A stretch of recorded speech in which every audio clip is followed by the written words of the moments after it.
Hello crafty people, and welcome back to my channel. It's lovely to have you here with me today, whether you're a returning subscriber or a new visitor to my channel.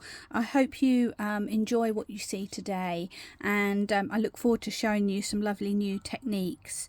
So with summer well and truly here in the UK, I wanted to do something a little bit fun and summery, and so I thought I would play around with some of my Tracey Hey stamps and stencils to create this summertime, but with showers, I guess you'd say, just like we have in England, 7 by 7 inch card.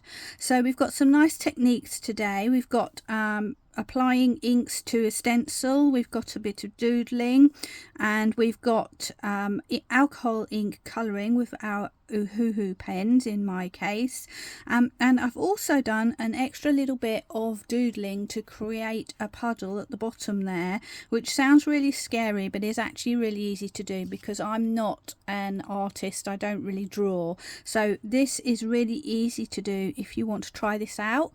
So keep watching if you'd like to see how I do that. Meanwhile, let's just bring in a few things to show you where we're going with this. First of all, I am a bit of a stickler with colours. I tend to use the same colour palettes. So today I thought I would use one of these Sarah Renee Clark cards to pick a colour palette. And if I bring back my card, you'll see that I have used the similar colours. So these are really nice in terms of finding different colorways to get you out of your comfort zone. I bought these cards. There are hundreds of them. However, you can look on Pinterest. If you put in color palettes, you will find lots of inspiration for free. So whatever you've got, whether you want to buy a color palette or if you want to just find some for free, that's there for you. I have got a lovely stencil from Tracey Hey, which I'm going to be using. And the stamps that I'm using today are these ones from Tracey, which are an A5 set, and it's called Together.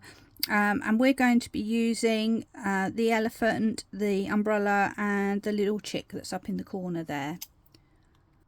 Now, to save us a little bit of time, I have already pre-stamped my images. I am using Nina card, but what you basically need is a smooth white or cream cardstock. The Nina card is good because it's slightly lighter weight. If you go for a 300 GSM cardstock, you're going to find it hard to cut these out. So perhaps go for a thinner cardstock. The Pink Frog cardstock is really good as well. I just happen to have a lot of this in my stash, so I'm using that, and I'm going to color each of these and then actually cut them out. So let's begin with that. I'm going to start with my elephant because he's the biggest character. As you can see, he is quite big actually. He's sort of the size of my fingers. So I would recommend for coloring this, whatever kind of brand of pens you're using, I would go for a brush nib, because then we can actually cover the area quickly without it drying too much. And the colours that I have chosen are a few greys and a peachy colour. So I have got CG020 for my lightest colour, then CG2 and CG050 for some darker shade, and for the blush and the inside of the ears I've got R19. And these are the Honolulu pen. I think they're Honolulu. They're the set that have got a brush nib and a wedge nib on each side in this case. So just before I start, I'll just mention I did stamp this with a Memento ink pad, just the regular black. So I'll just bring that in to show you. There we go, one of those. And the reason for that is that this is a dye-based ink pad, which means that it won't react with our alcohol pens and the line will stay true rather than smudging. So that's the one that I chose. You could also do it with a distress ink pad or something like that. And let's get going and see where we go with this. So I'll just perhaps bring the image in a little bit more so you can really get a close-up idea of what we're doing. And we're ready to go. And as I mentioned, there's some quite big areas here. So first of all, I'm going to start with the legs and the body, and taking my lightest colour, which is CG020, I'm just going to give a little coating of colour all over. And at this stage I'm just getting some ink down. I'm not worrying if it's a little bit blotchy, because we're going to continue to add extra ink on top of there. So let's just get some colour all over so we know where we are. There we go. And next I'm going to move on to my mid colour, which is CG2, and I'm going to map in areas where I think there would be some shade. And what I'm doing is I'm trying to sort of do little flicks rather than a solid line, just to give a softer edge to that shaded area. Underneath his ear though, I'm probably just going to draw a line in and a little bit round there. So, you know, there's no sort of, well, there is a science to it, but I don't go with the science part. I just do with what I think might look nice. So I'm just trying to do something to make his body look a little bit rounder. And now I'm going to go with my darker colour and do the same sort of thing, follow the same pattern but not go as far.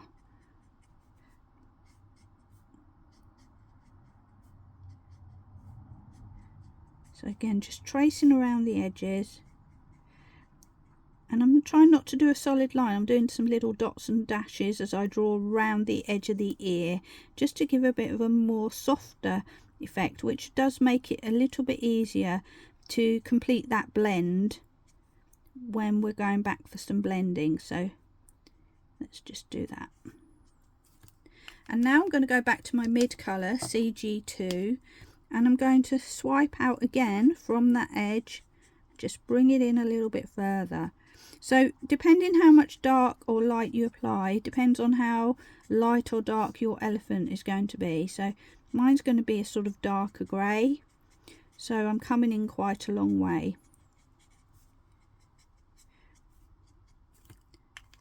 And then back to my lighter colour, and I'm going to bring in from my mid colour and swipe in, but just try and leave a little bit with one layer in the middle, which means that there'll be a highlight there in the middle.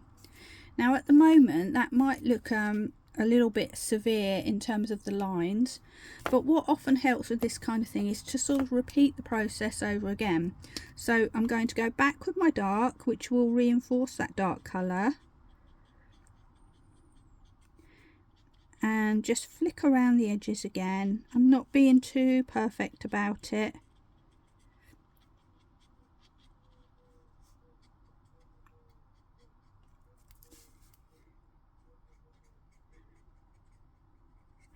And just repeating that process really. So that's my dark colour. I'll bring that further at the back there because his back end is obviously in shadow from his head. And then I'm going to my mid colour, CG2, repeat that process. I'm flicking away quite quickly, not paying too much attention to where it's going, just sort of letting it do its own thing. And then finally back with my CG020, just to fill in that mid area and just try and leave a highlight. And I'm going to leave that be for now and just see how that goes. I don't want to miss out his tail, so I'm just going to quickly colour that with my light and then skip directly to my darker colour, because this is such a small area, and just put a little bit in and try and leave a little highlight there. And there we have his tail all finished. And next I'm going to move on to his ear and treat that sort of separately to the rest.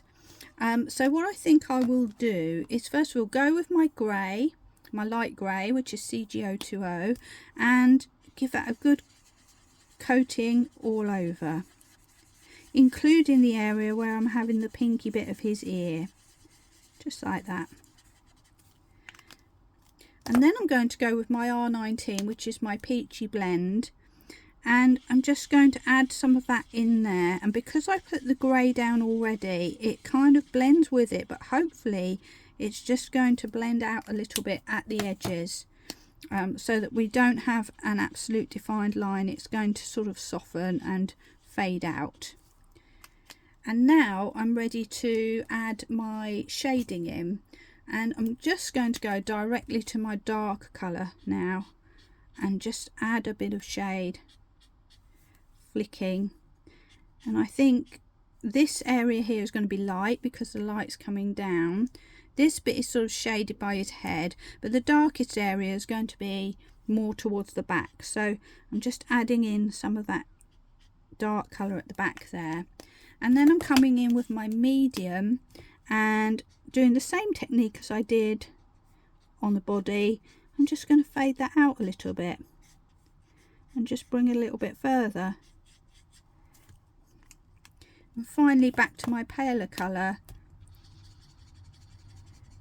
and just give that a good blend all together. And that's my ear done. I can go back with my darkest colour and just add a little bit extra if I feel like it needs it, even like a sort of low light like that. We'll see what that looks like. And now onto the head. So basically, although these pieces are different shapes and everything, some are larger, some are smaller, we're following the same process. And the head is quite a large area, and it's kind of the focal point, if you like, of the image, so it can be a little bit intimidating, but basically we're doing the same thing. So once again, with my pale CG020, let's add a nice coat of ink. And whilst I'm doing this, I'll just mention, with most characters, what you want to try to do, if you can, is try to keep the area around the eyes and the mouth, if there is one, the lightest part, because that draws the focus to the features of the character and makes them look more, I don't know, alive, I guess you might say. It makes them look more pleasing to the eye. So what we're going to do is we're going to work the shadows around, and then we're going to try and keep this area in the middle as light as we can.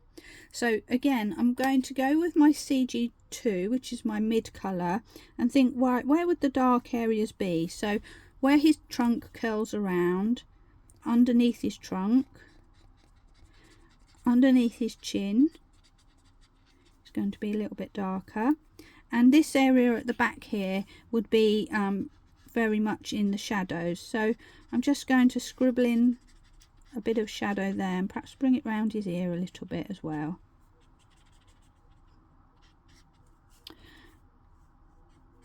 So that's my mid colour. Also, I'm just going to put some under there because this part of his trunk is going to sort of cast a shadow over the rest of his trunk. And then with my dark colour, I'm just going to go in and reinforce that a little bit. Probably not in that middle area where his ear is, but certainly around here, under his chin.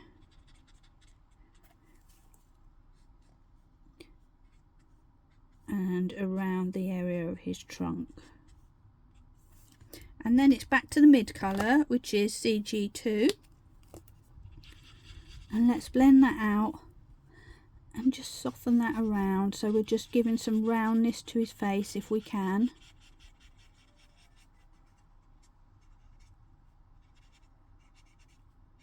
Trying to leave a bit of highlight in the middle there. And then we're going to go, and I forgot to add some blush, so I'm going with my R19 and I'm just going to blot some blush into his cheeks by just dabbing, so I don't have a specific round shape. And then I'm going to go back to my palest colour and start to blend everything around together. And I'm going to go round the edge of that blush as well, just to soften that.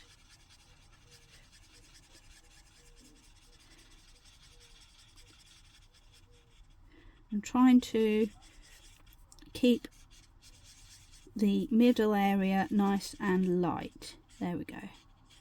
And this will all start merging together, but what we probably do need to do is just go back again and reinforce like we did on the body.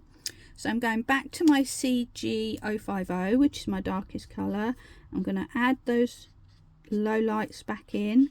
I'm doing it quite casually, if you like. It's not like a precise positioning. And then I'm going to go to my mid colour. So we're just going back and forwards, and when you do this you get more alcohol, more liquid on your image, and you get a bit more subtle blend, if you like. So it's a nice thing to do. Also, it brings back the darker shades if you've lost them a little bit when you've been blending your lighter colours, because these light colours have got more alcohol in, and as that spreads it will lighten up even your darkest colours as the alcohol spreads into them. There we go. So now I've managed to create an area of light and not gone all the way into the middle, but not had a harsh line in the middle, and that's by adding 2 layers so that there's plenty of alcohol on there and that's all moving around and merging. So that's our little elephant all complete. We're now ready to move on to the next thing. So let's do a really quick bit now, which is going to be our little chick. And for this I have picked 3 yellows, even though he's only tiny. Look, he's just the size of my finger. I'm going to do 3 colours, but it's ever so quick to do. So for him I have picked Y030, Y2 is the darkest colour, and Y050 is the middle colour. So following the same technique, I'm going to just give him a little colour all over with my palest colour, which is Y030. I'm trying to avoid his beak, but it's quite hard when you've got a big brush pen, so we're not going to worry too much about that. And then I'm going to go with my darkest colour, because we've not got a lot of room here, and I'm going to think about putting the shade in the same place as I have for my elephant. And so I'm going to add the darkness where I think it should be, so that if you look at him and the elephant, the sun or whatever, the light is coming this way, and so the shade is on their left hand side. And then I'm just going to blend that out a little bit with my mid yellow, trying to be careful to leave some sort of highlight before finally going back to my pale colour, just to give it a final blend, but not going all the way into the middle, so that I just leave the palest part where near where his eyes are. And then finally I want to do something with his beak and his feet, so I've picked an orange, which is Y10. And literally all I have to do is just touch in on those areas and they're done. So there we have our little chick, which took about 1 minute to do, so he's nice and easy. Now if we quickly go back to our colour palette, I'll just bring that in here. The grey obviously isn't on the palette, but it's a greyish blue, and the elephant is grey at the end of the day, so that's fine. My chick, let me just drag that across, is kind of based on these colours. So if I flip over, there's a light, a medium and a dark in each case. So I've tried to pick those sort of similar colours. You don't have to be exact, but something similar. And now for the umbrella, I want to bring in the combination of the oranges and the blues, so that it will all sort of tie together when it comes to the final image. So for my umbrella, I am going back to that orange that I used on the beak of our chick. And what that does, that helps to tie everything together. And I'm going to use a darker shade of orange as well, which I'm just going to pick out now.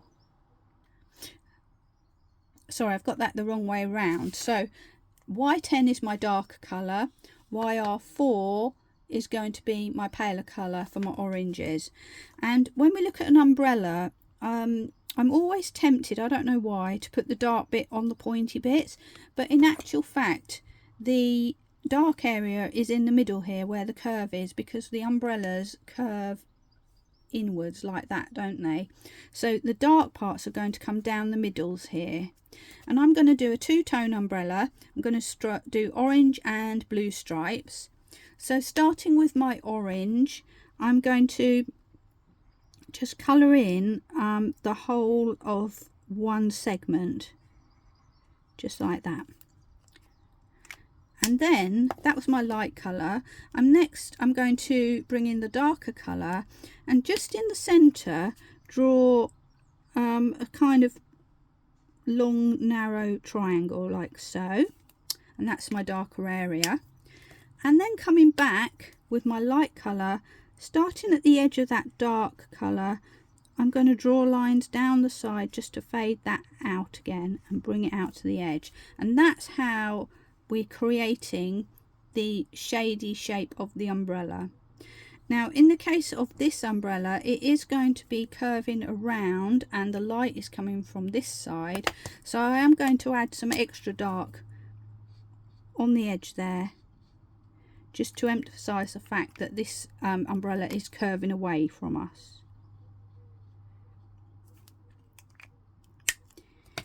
And then I'm going to pick another segment, which is the third one across, and repeat the process. So bringing that colour in,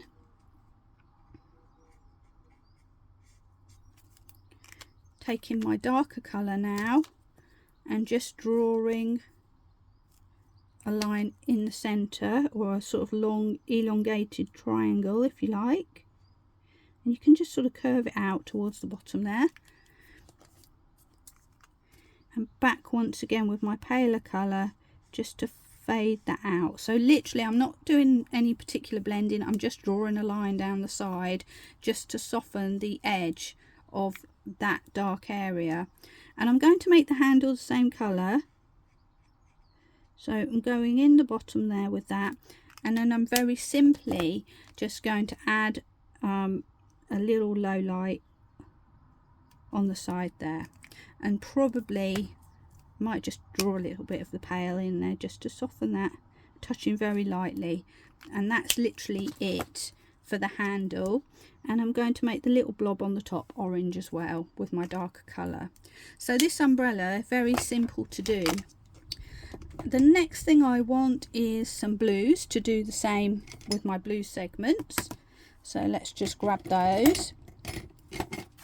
And for that, I've again, using my colour card, chosen two colours, which are B250 and PB8. B250 is the lightest, so I'm going to again do exactly the same process, colouring in that whole segment of the umbrella, coming back in with my dark colour, and you'll see that's quite a strong colour, just drawing in a little triangular area, back to the light, and just pull that colour out a little bit and let it do its thing.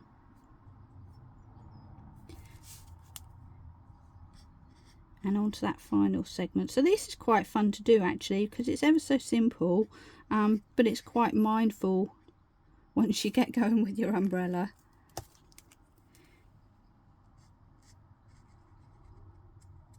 And as you can see, my drawing's not perfect, so you know, it's you don't have to be a perfect artist to do this. It will come out lovely whatever way you do it. And finally, I just want something to fill in the mid part of the handle, and I'm not even going to do any shading at all. I'm just going to pick a random brown, which in this case is BR2, and just fill that umbrella handle in, and then we're done. Now the next thing to do is going to be to cut these all out. If you're new to cutting out images or fussy cutting, I have got a separate video video all about that, and I will link it in the description so that you can see how we do that. But to save time on this video, I'm going to cut these out and come back when they're done. So now I've got all of my little elements cut out and ready to go, and if you look at them closely, you'll see they're not perfect. The line isn't equal all the way around. I can't seem to do that, but it really doesn't matter, because once we put this all together, you're not going to notice if there's any slight discrepancies. So don't worry about your cutting if it's not perfect, because it really won't matter when you look at the card as a whole. The next thing we're going to do now is create our background quickly, and I'm going to use my lovely stencil, and I've cut a piece of smooth white card. This one is 300 GSM, so it's a little bit thicker, but it doesn't matter. It's 5.5 inches square. And the first thing I'm going to do is attach my stencil. Now, quite often we put our stencil sort of bang in the middle of the card. On this occasion, I want to put it up to the right and to the side a little bit. And the beauty about this is, because it's not a perfect circle, it doesn't matter whether I get all the edges straight or anything like that. So I've just put it roughly where I want it to be. And I'm just going to flip over my card and stick my stencil roughly in place with some repositionable tape, just by sticking it on the back there, so that I can hold it gently in place while I do my blending. And there we have our stencil ready to go. And for this one, I'm going to use my oxides. Let's get my little pieces out of the way. I'm starting off with tumbled glass, and then I'm going to use what's it called, salty ocean, and in the middle I'm going to use stormy sky. And again, these have all kind of been selected as similar colours to the blues that are on this inspirational palette card here. I'm going to use my round brushes today. Important thing is to keep separate brushes for oxides and regular distress inks. Other than that, it doesn't really matter what brushes you use, whatever you feel comfortable with. So I've got one for paler blues and one for the darker blues. And starting off with my palest blue, which is tumbled glass, I'm going to just pull that off and just start adding some of that around the top here. And the idea is that I'll have the pale area at the top and the darker colours nearer the bottom. And I'm going to go over these clouds as well. These clouds here will stay white. These ones will have some colour to them. So I'm just picking up and just gradually adding a little bit more, a little bit more. Again, if it's not a perfect blend, it doesn't really matter. It's just giving that idea of wispy sky, really. There we go, and I'm leaving an area sort of in the middle, which is eventually going to be my stormy sky colour. Next, I'm going to my salty ocean, and this time I'm going to start from what will be the bottom area, and yeah, you know, just twist around so that you feel comfortable using your brushes and applying your ink where you want it to go. And this is ever such a quick technique, so we're going to create a lovely background very quickly here. So I'm starting from the edges and just fading to the middle, just doing round circular motions, and as you can see, I've kind of left an area in the middle untouched. And you could leave it like that if you want to, but you would lose the shape of the clouds in the middle if you did that. So I'm now going to go to my stormy sky,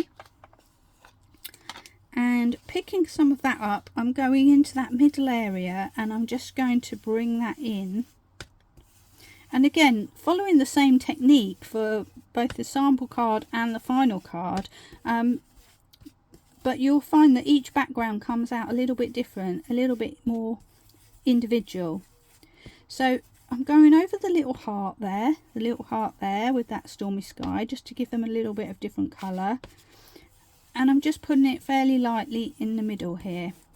And I've also just done some shadow on those clouds, so they look like storm clouds more, and the other ones will look like white clouds. There we are. But I think I'm going to go back with my darker blue, which is Salty Ocean, just to reinforce that dark colour. And I might go back to my other one as well. So this is the thing, you can go in and just keep, you know, changing and layering and building up, just like you do with the alcohol pens. There we go. Let me find my lightest one. There we go. Back to my tumbled glass, and I'm just going to bring that in from the top again, just to reinforce that colour. So we kind of got a mixture of blues going on there. And now we can remove our stencil and see what we've got. So it's very simply a case of just picking up that stencil and pulling it away. And there we've got a lovely background ready to use. Let's just take that tape off the back. And the next step is going to be to add my little doodle frame around the edge, which if you watch my videos regularly, you'll know that I enjoy that, so I always tend to do it. I've got a fine liner pen. This one is a uni pin, and I've got size 03, which gives a medium thickness kind of line, and I'm just going to draw a wobbly line round the edge, all four sides, just to give a little bit of an end to this picture and a frame for it. So that what this does is it magically keeps your eyes in the middle where the main attraction is. And now I'm doing the same thing, going over those same lines, but just wobbling in a different direction, which gives a kind of woven effect, if you like.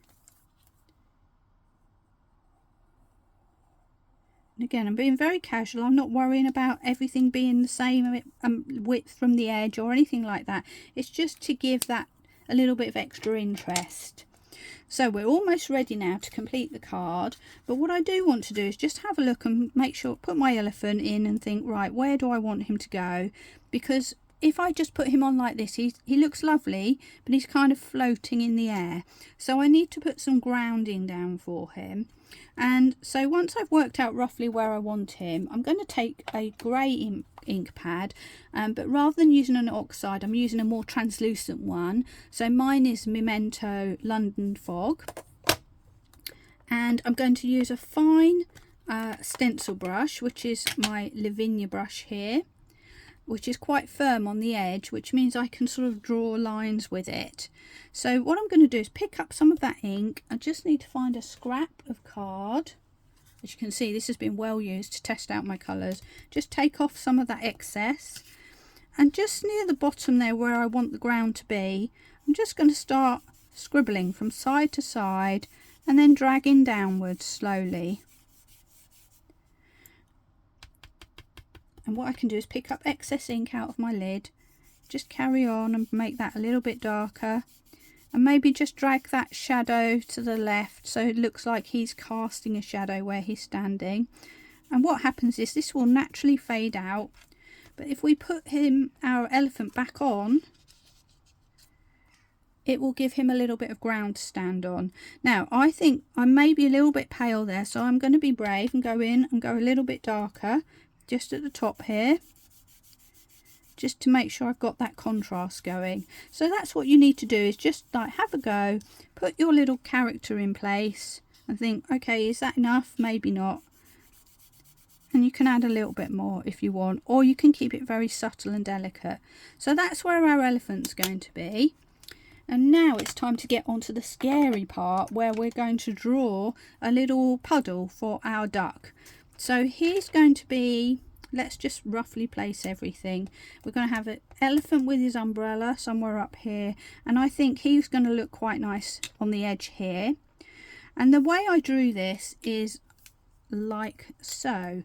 I took my fine liner pen, and then I've kind of done a backwards oval shape like that and just brought it into the middle.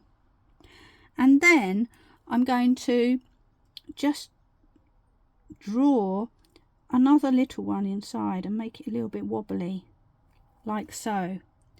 And then what you can also do is you can just start to fade that out with some little wobbly lines on the edge there, just so that it's not a static line. And then I'm going to take a very pale blue from my alcohol pens. This one is B030, and I'm just going to colour that area in the middle. And I'm going to leave that to dry for a second, but you get the idea that he's going to be standing in this puddle in the middle as if he's splashing around enjoying himself. Let's find another dark colour. So I've got B050, and with that I'm just going to kind of follow the lines that I've drawn and just add extra on the edge there. So the black lines that I've drawn, I've followed them with my dark colour. I'm just going over it again. And then I want to add some highlight. So I've got a white jelly roll pen now, and again following those original lines but moving into the centre more, I'm going to just add some highlights. So that's really simple to do. If you're unsure and you think, oh, I don't want to ruin my card, there are two things you can do. You can try it out on a scrap of paper, as I did here, just to test it out, or you can create your background, or roughly place your stencil and just sort of put it in lightly before committing, and draw this in before you do anything else. Then that way, if it all goes wrong, you can flip your card over and forget about the puddle altogether. But you know, I'm quite happy with that. So I'm going to take all my things now and I'm going to start sticking my card together. I've got a nice piece of rustic orange card, which I kind of thought was roughly in line with the palette that I've chosen, and I'm going to just very simply stick my card onto there. So let's do that first. And luckily I knew exactly the kind of colour I wanted. I knew I had it somewhere in my stash, and this turned out to be the very last piece of card that I had in that colour. So probably you won't be seeing this colour card again. So the thing we all fear, using up the last bit of card, that has happened with this particular demonstration. So I'll have to see if I can get some more of it. I think it probably came from Hunky Dory, but it was in a pack, a multi-pack. So I'm hoping I can find something similar, because it's a really nice colour without that's orange without being bright orange, if that makes sense. But enough of my waffle. Now we're on to matting onto my main card, which is a 7x7. You could put this on a 6x6, it would just have a smaller border on it, but I quite like the idea of having a bigger border, which kind of makes it look a bit glamorous, you know, a little bit more special.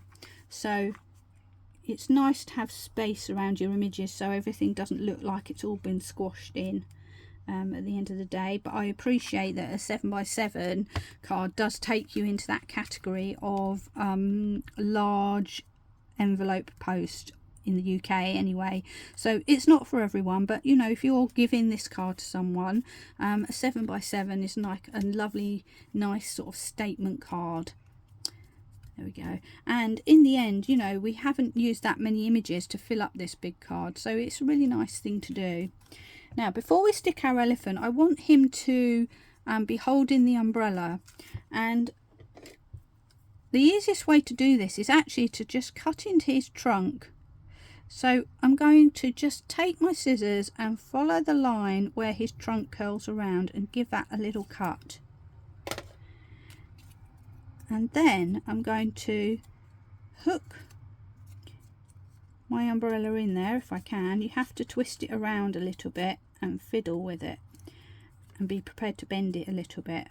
There we go, that's got that in place. And then I can do the same with the handle and just hook that in. So basically I've gone in from the left hand side and just twisted the handle in there and put the bottom of the handle round the bottom of his trunk, and that holds in quite securely.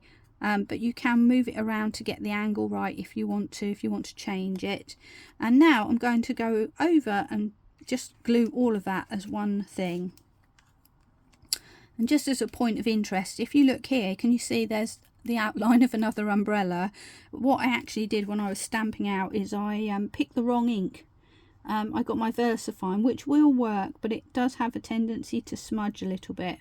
So I decided to abort that one, and I just flipped my card over and stamped it on the other side. And until I've told you, you probably would never have known that. So, you know, it's easily done to make that mistake, but it doesn't mean you have to always throw your card away. So that's just another little tip. Just flip the card. And then don't go on a video and tell everybody what you've done. That's the answer. Okay, so Mr. Elephant is now stuck down. And we just need to add his little mate, our little chick. So I'm just going to give him a little bit of glue, and I'm using pin flare glue if anybody's interested. It's the bookbinding glue. It lasts for absolutely ages. It's a nice wet glue that will grab quickly, and it doesn't have too much water in, which means it doesn't shrink as it dries. Which stops everything curling up as it dries. Particularly with mats and layers, you can end up, as the glue dries, it curves your card into a concave shape. That doesn't happen with this, so it is one of my favourite glues, to be fair. There we go. So while we've been talking about it, that's our completed card. If you wanted, you could add a sentiment up here. I'm going to leave mine blank. But now all that remains is just to complete the final shot so that you can see the finished article. And there we go, one uplifting summer showers card using Tracey Hey products in terms of our lovely elephant and chick and umbrella, which are all from the same stamp set, and a beautiful stencil. And another tip is, if you aren't happy with stenciling or you don't have the stencils, Tracey does have a lot of paper pads with beautiful backgrounds on, just like these, which will enable you to make an even quicker card without doing the stenciling. But for me, the stenciling and inking is part of the fun, so it gives you great satisfaction when you can create a nice background. So that's all for me today. I hope you enjoy this, and you know, if you like what you see, please come and subscribe to me. I have lots of videos of this kind of thing, of colouring, of creating inky backgrounds, all sorts of things. So I'd love you to come and join me. And meanwhile, I hope you have a great day wherever you are, and I look forward to seeing you again sometime in the near future. Bye for now.